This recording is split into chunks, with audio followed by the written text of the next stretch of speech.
Hello বন্ধুরা, এখন আমি কৌশিক গাঙ্গুলির আপকামিং সিনেমা অযোগ্য তার ট্রেলারের রিয়াকশন দেবো। এবং এই সিনেমাটা কৌশিক গাঙ্গুলি, প্রসেনজিৎ চ্যাটার্জি এবং ঋতুপর্ণা সেন কিন্তু একসাথে করছে।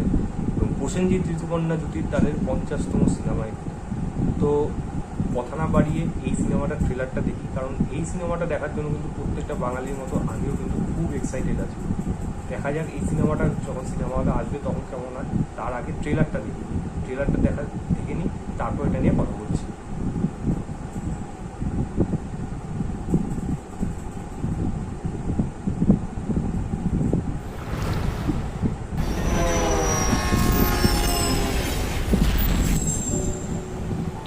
তুমি আমি সব সময়ের সঙ্গে বাঁধা অবধি আপনার বয়স বাড়লে ঠিক তুমি হয়ে যাবে। জানি না আমি আর জানানোর সুযোগ পাবো কিনা, কিন্তু আমার মনের এত বছরের বোঝাটা আমি নামাতে চাই। বাবা, তোমার অফিস ফুরিয়ে গেছে? আপাতত। মানে কি? আমাকে না আমার নিজের জন্য একটা সময় বের করে নিতে হবে।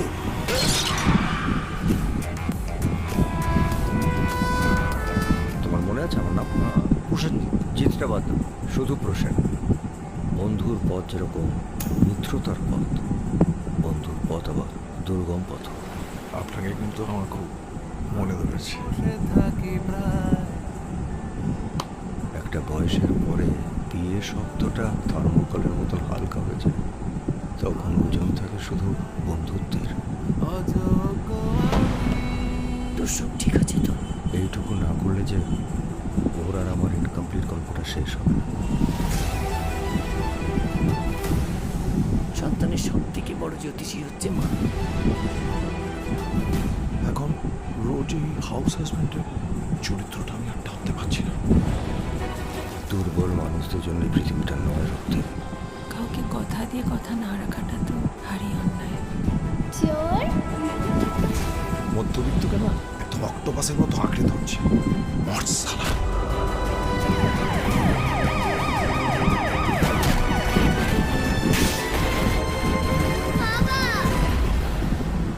এটা তো শুধু ট্রেলার দেখলেন, পুরো ফিল্মটা দেখলে তো লাইফ টাইম বন্ডিং হয়ে যাবে রক্তিমবাবু।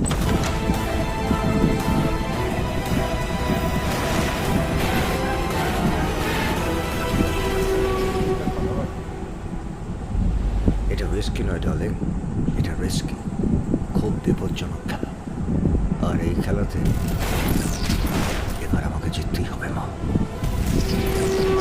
যত ভাবি ভুলে গেছি, তবু চুপি চুপি খোঁজে সে আমায়।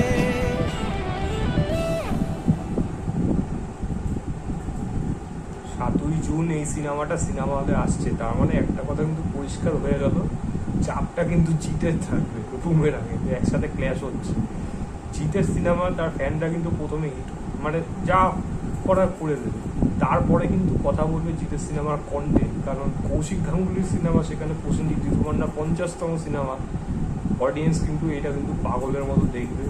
লংজিভিটি কিন্তু অনেক বেশি থাকবে। সেখানে যদি জিতের সিনেমার যদি কন্টেন্ট ভালো না হয়, তাহলে ওই প্রথম কয়েকদিন করে কিন্তু তারপরে আর সিনেমা সেই মানুষের মতো হারিয়ে যাবে। আমি চাই দুটো সিনেমাই চলুক, প্রচণ্ড সুপারহিট হোক, বাংলায় বক্স অফিস ফিরে আসুক, দুজনেই দাপট করুক বাংলাতে। দেখা যাক কোন জিতের সিনেমাটাও কীরকম হয়, এই সিনেমাটাও কীরকম। অ্যাটলিস্ট এই ডেটটা দেখে আমার একটু ডাউট লাগলো।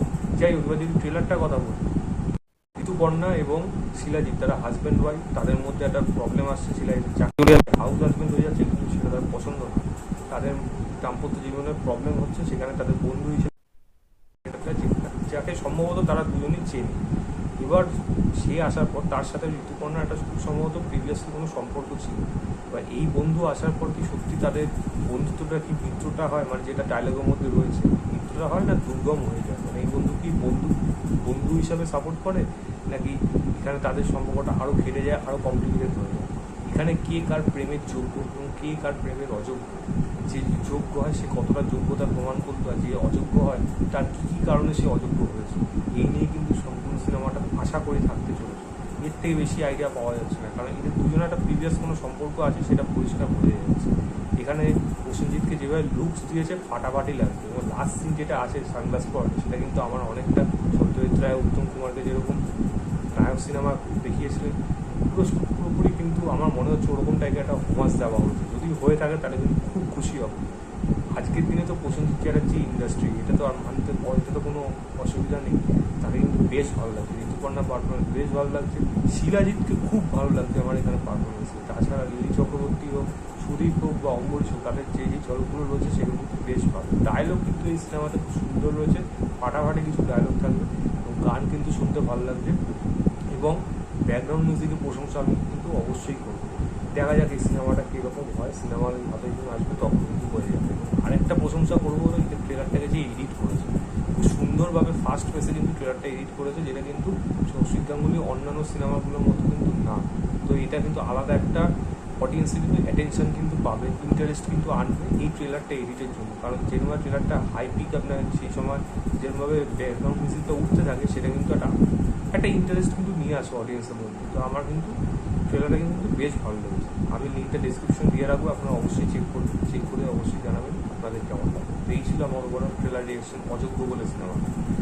ভিডিওটা ভালো লাগলে লাইক, শেয়ার এবং চ্যানেলটাকে সাবস্ক্রাইব করুন। বাই।